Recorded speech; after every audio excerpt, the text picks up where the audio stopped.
knowing your customers better than your competitors, because customer-centric approach is what move the needle in today's business. Active listening to the market, the analysts, the customers, the partners, and the wider stakeholders is key before you talk about any campaigns. That's really great advice. So just to summarize, you mentioned first the creativity as a main thing, then understanding the customers better than your competitors, which is pretty powerful. Every day is a learning, and I'm still a student of marketing and business. But I think one thing I've learned is creativity, thinking out of the box, because there's so many amazing things done in the industry and people are doing it, but you need to go unconventional way of doing things in marketing. That's how you can stand out. Welcome to Leaders of Growth. I'm Milan Savov, CEO of SmartClick, and we help B2B SaaS companies to position on top results on Google and LLMs and get high quality leads. I started this podcast because I wanted to bring stories, lessons, and strategies of real leaders and people who actually walk the talk directly to you. So, in every episode, I'm sitting down with founders, CMOs, and people in leadership positions who can uncover what's really working on in SaaS these days. And today I have huge pleasure to have with me Asif Muhammad from Aico. He is a CMO and he has over 20 years experience in this field. So we work together with Aico and Asif for 8 months now. And during our cooperation, I have really great discussions with you. So, and you're always like sharing huge value. And also you contributed with great advices in our close group. So for that reason, I was enjoyed to invite you to be part of this podcast because I believe you have so many things to share. So welcome to the podcast. Thank you, Milan, for the opportunity, and it's a pleasure to be here. And I'm always open to help any way I can. Thank you. Thank you for the opportunity. Great. So for the listeners who are meeting you for the first time, how do you usually introduce yourself and describe what you do? Sure. So, the titles are titles, whatever you call Yeah. a CMO, but I always say I'm a builder when it comes to the marketing. I help companies build businesses in country, internationally, and globally. That is my Mhm. background. So, if I go back 2 decades ago, that will tell you about my age. Yeah. I started my career at Microsoft, Mm. not knowing much about technology. Right after MBA, I just needed a job. Yeah. And at that time, I want to work for, I had dreamed to work for Unilever or P&G, like consumer B2C, consumer goods product. I used to look at their adverts and creativity, and that used to inspire me. Um, and a few other brands like Coke and Pepsi and a few others. Yeah. But I got into Microsoft. It was just like a university for me. I learned a lot about technology, about the customers, about the partners, Mm. stakeholders, performance expectations. So it was great journey. Spent 5 years in different roles. Then I moved to IBM, where I ran Mm. SEMIA business for STG System X and Technology Group for about 5 years. NetApp, and then hypergrowth PE backed or VC backed Mhm. hypergrowth scale Mhm. ups and startups. I worked, and currently I'm working as a chief marketing officer for Aico, Mercur, Yeah. and AARO, and soon we're gonna have fun unified brand. Hopefully, we're gonna launch end of this year. That looks like you had pretty impressive start of your career when you started at Microsoft and IBM, which probably gives you a huge experience in your future career. Uh, can you just explain, like briefly, what exactly ICO, Mercur, and AARO helps, and what's like the biggest problems which you solve for your customers? Sure. So we help customers with the intelligent insights and Mm. analytics within the office of the CFO and beyond, so they can make smarter decisions and do the right Mm. things to improve return on investment, improve efficiency, reduce cost, and take smarter decision, not just around the financials, but also beyond that, whether it's consolidation, budgeting, financial close. So yeah, we really empower the organizations within the office of the CFO and beyond. Yeah, that's really great. So uh, I know that you also mentioned that you have huge experience in marketing, in leadership, with positions at IBM, at Microsoft. So looking back your career, can you like emphasize like a defining moment that shaped you as a CMO, which you're now? Sure, I think every day is a learning, and I'm still a student of marketing and business. Yeah. But I think one thing I've learned is creativity, thinking out of the Mm. box. Because there's so many amazing things done in the industry, and people are doing it, but you need to go unconventional way of doing things Yeah. in Yeah. marketing. That's how you can stand out. So that's one thing. Secondly, knowing your customers better than your competitors, Mm. because customer centric approach is what move the needle in today's business. um, Active listening to the market, the analysts, the customers, the partners, and the wider stakeholders is key before you talk about any campaigns or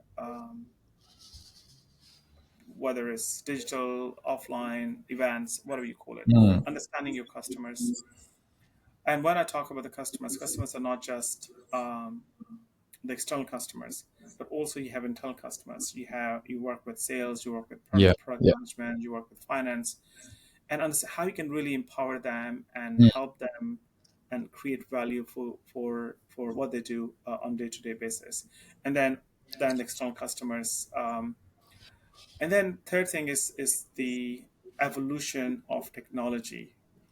So it's when I said evolution of technology, it's not just about what customers are looking at them at the moment, but Mhm, also mhm. anticipating their needs.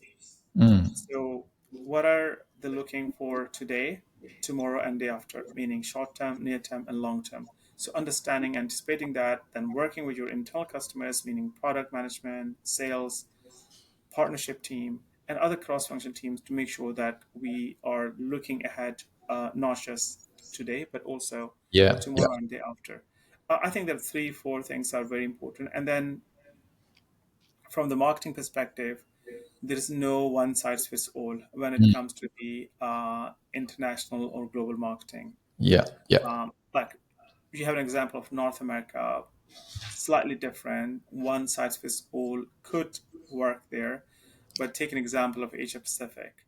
Yeah. Yeah. EMEA is more than 120 countries. So understanding those markets, the buying behaviors, the personas, how they do business, Yeah. different channels, whether it's event marketing, whether it's SEO, paid, LinkedIn. So just localize your marketing approach based on the country is what move a needle. That's really great advice. So just to summarize, you mentioned first the creativity as a main thing, then understanding the customers better than your competitors, which is pretty powerful. So you have like inner focus on what you actually are trying to help to your customers and not looking out of your company and what others are doing, because it could be like a shiny object sometimes.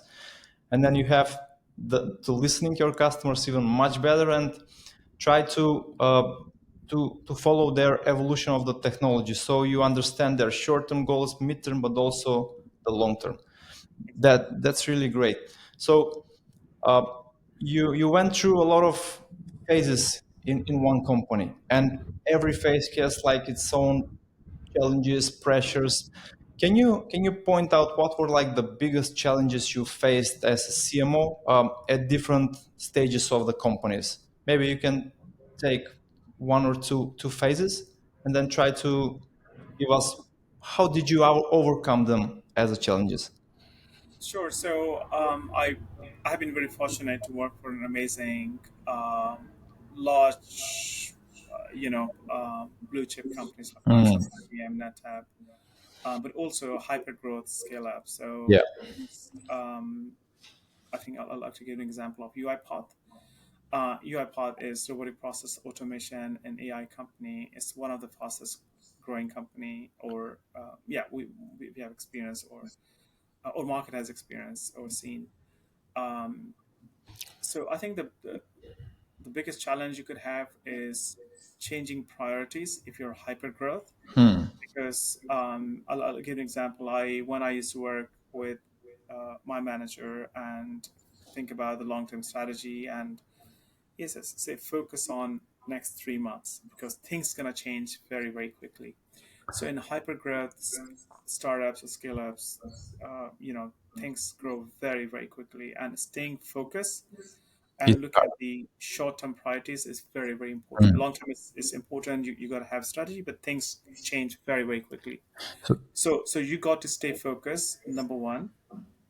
And number two is consistently um, sharing or disseminating the shared values in the company, because when you're young, as a company, and growing fast, as a leader you need to make sure that the company is embracing the values, the core values, and it's not just the ELT, executive leadership, or SLT, senior leadership, but also from reception to the CEO, you should have shared values. And one thing I can tell you is that when we were at UiPath, every single person in the company believed we're going to build something amazing for our customers across the goal, and we have revenue goals, and that belief was instilled in every single individual within the company. I joined the company when we were about 200 employees, but predominantly in Romania. But the international expansion I've seen. And then third thing is building an amazing culture where people are proud of working. They wake up in the morning. They know they need to make a difference. And then fourth is building a team around you who can embrace change, yeah, because change is constant. yeah, Things yeah, change very, very quickly. And the people who are willing to work in unstructured environment, as much as you will like to put the structure, but 3 months down the line, you got a series B, C, D. You yeah, got hundreds of new employees coming. You're growing your revenue. You're entering into different markets. So the people who can really embrace change, work in a changing environment, because things change very, very quickly. So get that talent in the right talent in place, and stay focused. I think the last thing I've learned is stay focused, because a yeah. lot of things happening. You have been given your objective, and then focus on that objective, and make a difference. Yeah, I have like a question here in the first part where you mentioned that where a company is like in a hyper growth period, you have to like set up maybe 3 months goals and keep up to them. Do you recommend like setting up even yearly goals and then get back to the 3 months, or No, yeah, how actually absolutely, better practice absolutely. for that? It's not 3 months, even beyond that. We have a Mhm, 3 4 years plan. We have a mhm, plan that we can go public in 4 years time. mhm, mhm. But how are we going to get there? That is the execution is very very important. So you can have a long term plan, mid-term, long term plan. You got to have that plan. But Mhm. what I'm saying is you got to stay focused on your how you're going to get there. So the tiny steps you need to take, meaning the building blocks, getting the right talent, Yeah. building an amazing culture, Mhm, mhm. inclusive teams, um, putting the right structure Mm. in place, putting the right systems in place from the MarTech. I'm a marketeer, so I'll talk about the MarTech. So just So all those things you cannot wait. So you need to get those things right, have the right plan, project plan, and then get the ball rolling from the day one. yeah, so like having the big vision, then put it everything on paper, and then try to find what are all the resources which you need, and then decide which is the top priority to do it like Exactly. the next steps for the coming month or two or three, whatever it is, like short-term goals. Correct. Great. And I have one more question about the values. You mentioned that when you become big, you have to keep the values inside the company from the very bottom line to the top executives. How to maintain that in practice when the companies start growing? How you actually share these values from the very beginning from to everyone in the company? Sure. So I think it start from, so the first thing first is you got to start from yourself Hmm. as a manager, as an As a individual. leader, yeah. You need to practice what you preach. So that's number one. Number two is you build a team around you who really believe in those values, so they are aligned with those shared values or the values, the core values you believe in. That's number two. Number three is then you work with the cross-functional teams, leadership team, and make sure that the values are not just for the website or on the paper, but also we all are in it to make sure that we showcasing and practicing those values. And we used to put those the key values part of the MBOs. So it's not just about the numbers and the performance, but how we are embracing those values and how we showcasing. And Yeah, that's yeah, something I put in my team's MBOs. So teamwork. So how each team member is actually empowering them. Are you a team player? yeah, yeah, The yeah. integrity. Are you showing the integrity? Mm. How empathetic you are in terms of your customers, your partners. So showcasing that value. So if you do this, if you practice what you preach yourself, and then we can expect from your teams Yeah. and the wider team members. And then you work with a HR to make sure that you do right type of activities, right type of events, educations, webinars, Mm. you have the right channels in place internally, internal communication. So you're really tangibilizing those values time and again. So it's not just, again, one time exercise on the website. Yeah, yeah. So, firstly, like you as a leader to like reflect what you're trying to attract to you, and then just try to maintain that. Yeah. That's really great. So, I suppose it's not easy for sure to be a CMO of this kind of companies. Can you point out what exactly are like your main challenges or struggles, maybe on a daily basis, or what's that other people actually most underestimate when it comes to that position? Sure. I think the biggest challenge for whether CMO or COO or is creating the value for the customers and making them realize that we're making a difference. So, so we have a customer base. We want to Mm. make sure that we don't just sell our product. We really empower our customers so they really understand what they're deploying, why they're deploying, and what is the impact they're going to create for them. Yeah. And then making sure that we have the regular touch point through our customer success. So working and partnering with the sales, with the customers and making sure that they're creating that value. So take an example of like efficiency. We put those metrics in alignment with the customer success and sales. So our customers is actually measuring that KPI, efficiency, cost reduction. Yeah. We put those KPIs and metrics with the customers and making sure that they are achieving it because it's not a transactional relationship. Yeah. These Yeah. days, Yeah. how to create a stickiness. You help them to achieve those KPIs, and if you do this, then sky is the limit. Yeah. uh, it makes my life as a CMO much easier because that customer would recommend another one. Yeah. I'll have upsell or cross sell opportunities for that customers. So it's not a transactional relationship with the customers. It's building the strong partnerships. So Yeah. you're making them successful. If you do this, then the sky is the limit. Yeah. If you find a way how to help them become better, so you Yeah. get a word of mouth, a long-term partnership, not just as you mentioned, like a transactional one. Great. So I want to discuss a bit about mergers, acquisitions, because I know that during our cooperation, you went through that. You merged with two more companies.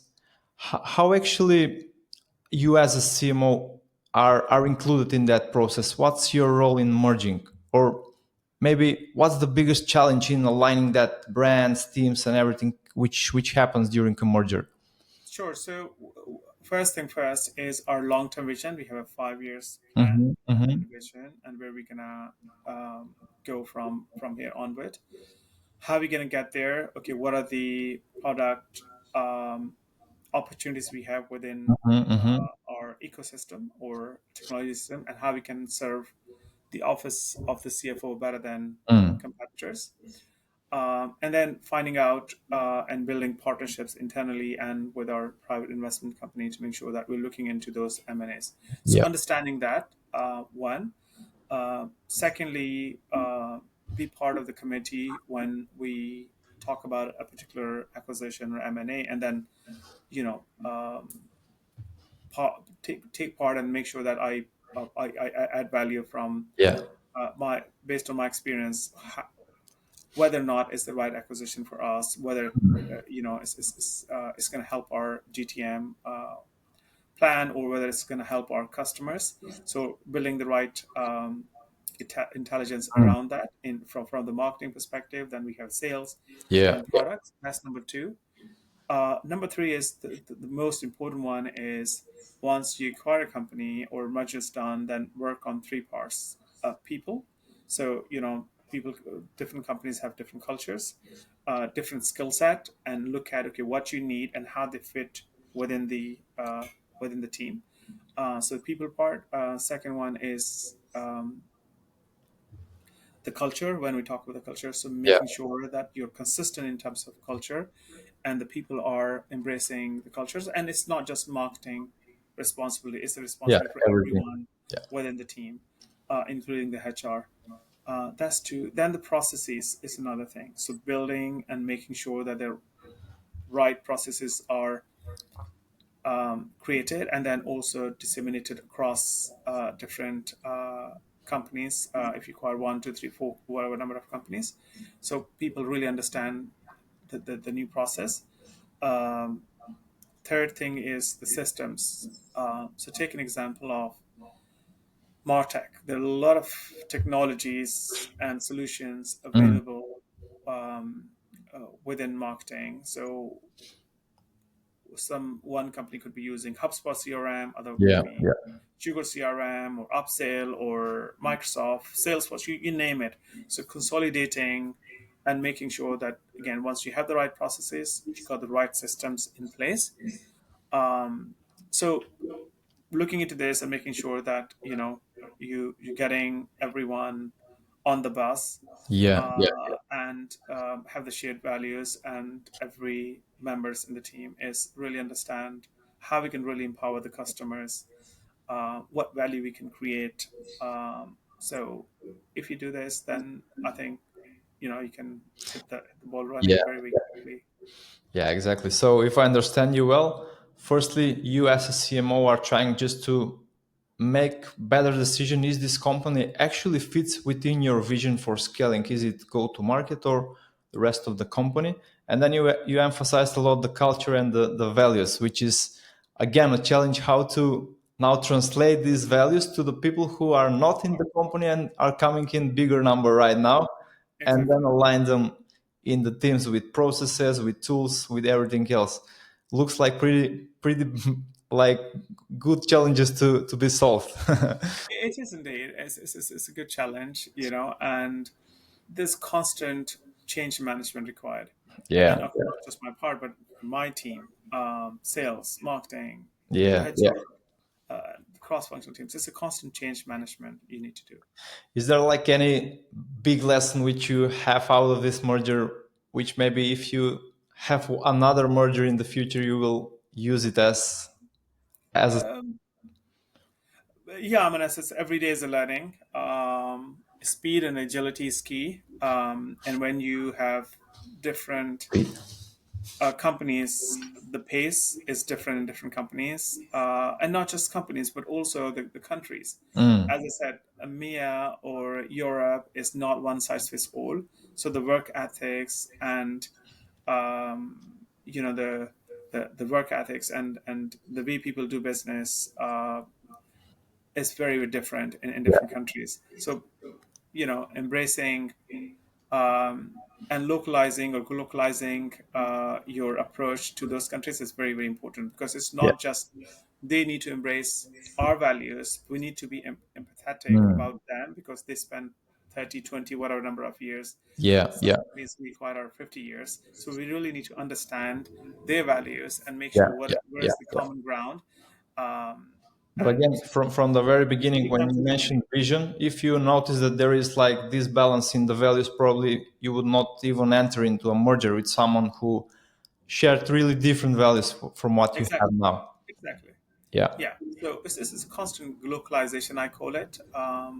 So you need to do, and then take the people on the journey. But it's not like you're gonna do this overnight. It's a yeah, yeah, constant change yeah, that you got to manage. yeah, exactly. So when we are at the people, What's like your approach when you hire and mentor like future marketing leaders for your team? Yeah, I mean, it's a very common thing to say hire for the attitude and Mm. aptitude. That's very important. The team players. So you're looking for the attitude, not the skills when hiring? Uh, there is a right balance between the skills, and you can have the Hmm. right best person on earth, Hmm. but Hmm. if he or she is not team player, Yeah. it's not easy to work with because you spend your team is like your family. You spend 8-10 hours Mm, yeah. sometime with them, so sometime you can. We need people who we can work with. Mm, Every individual is different. You're not gonna have like humans are not robots, but you need to look at okay, where is the comfort level, where the team, whether they're team players, they're easy to work with, they're gonna enjoy what they're doing. It's not just the job, but also it's a great fun. It's the right environment for them. So it's not about just us. It's about other person as well. You need to be very empathetic about other person. That yeah. if you bring in someone, is it right for him or her as well? So look at that perspective. Then second thing is of course the skill, Yeah. not just the skill, but the skill. Whether that person on scale of 1 to 10, is he or she on 6, 7, 9? Nobody will be 10, I would say. We will learn. It's a little hard to say. So what we need today, and what the other person can bring to the table, and what are the opportunities from the learning Yeah. perspective. Yeah. Yeah. So if she's 6 but amazing person, embracing the culture, right culture fit, Open-minded too. and there is an opportunity for 1 or 2 with education, training, Yeah. and Yeah. enablement. Yeah. So there is a right balance between. But if you can't have someone who's an amazing person and then skill set is 1 or 2, of Yeah. course, Yeah. There- it's no go. Exactly. So it's a blend of both things. I think it's important. And then third thing is someone, as I said, who can um, embrace change. For Yeah. the type Yeah. of company we are, constantly changing. And so again, that goes back to the culture fit. Yeah, yeah. So we're like circling back to that point again. Yeah. When it comes to like having multiple people inside and outside corporations like we have, how do you actually align that teams? What's the main thing which you're doing at the very beginning so they like work synchronized from the start and after that? Yeah, so I think that there's no like a secret formula. The one thing is Mm. alignment is having active listening and regular communication cadence with Yeah. various stakeholders. So we do uh, in my past life, and now we have very open communication with our CEO or with our Mm. leaders. We talk to each other. We debate on different topics. Then we have ELT. We regular cadence with the ELT together, and then we look at our strategy, and then we have a Mhm. core teams for different Yeah. activities. Take an example of if you want to bring a new launch or new product or new initiative, then we look at okay, who are the key players in that. So we have regular cadence with them, and then next level is okay, as part of that from operational perspective, okay, what are the key players, and then we have touch points with them. We Mhm. document everything, disseminate, align, challenge each other in a constructive way. We don't say yes to everything. Everybody has opportunity to say, disagree, agree, and then we move on as one team to That's great. to yeah. What I really value in our cooperation is the thing which you said with regular feedback and challenging the team, because I think that drives the team even more to actually Yeah, look at the results which we both want to achieve. yeah, absolutely. And that's really great. Can you just give like one thing or advice how actually you're merging the sales and the marketing, how these two teams work together to achieve their best, because your sales cycle is also longer but they should communicate in between. Yeah, so I always I talk to our my sales counterpart more than I talk to my wife. Mm. exactly not true, but yeah, we have very, very open communication. We just pick a phone. His diary is busy, my diary is busy, but whenever we get time, we ping each other. We have teams. We jump on a call, and we agree and disagree where sometime, which is which is a good thing. But at the end, we come to the common grounds and say, okay, well, let's do this. This is the right for the company, right for the customers, right for the people we work with, and 99% we align on thing. But again, we give that space to ourselves. We don't say Mm. yes to whatever I'm saying, and I don't expect from him, and equally Yeah, he yeah. doesn't. So we debate, we challenge either, and then we come to the common ground and hit the ground running. Um, that's one thing. The second part is, so on our leadership level, then we have sales managers, and so we work with them. Mm-hmm. We meet with them often. We have teams. We have weekly calls, bi-weekly calls. So it's a constant learning because our sales team is eyes and ears for us. They talk to the customers day in day out, the prospects. Ourselves, we also talk to the sales team, but also we keep an eye on the market, where the market is heading, not just from the marketing perspective, but all the technology as Yeah, well. yeah. What are the features, functionalities customers are looking for? What our competitors are doing? I call it market sensing. So we do that, and then we communicate back to our sales team, Mm. um, and also product management, so they can really look at the market and see how the market is evolving from technology perspective, whether it's our AI, RPA, blockchain, any other technologies. We need to look into. We do that and make sure that how we can serve our customers better. So it's all very much customer centric. It's not Yeah. what is the right technology, but how we can serve our customers better. Yeah, but again, we are coming to the values and the open communication, challenging themselves like both marketing and sales, which again, with open communication, I think everything could be solved well. Yeah. When it comes to like the numbers, what exactly is expected from a CMO to the higher positions like board directors, or even if they are investors, what they're looking for as a main KPI from this position? I think the main KPI for any C-level role is the bottom line. The bottom line, so, meaning how you can meet your financial goals, Mm. but not just that, but also how you empowering the customers, customer satisfaction, customer Mhm, retention. mhm.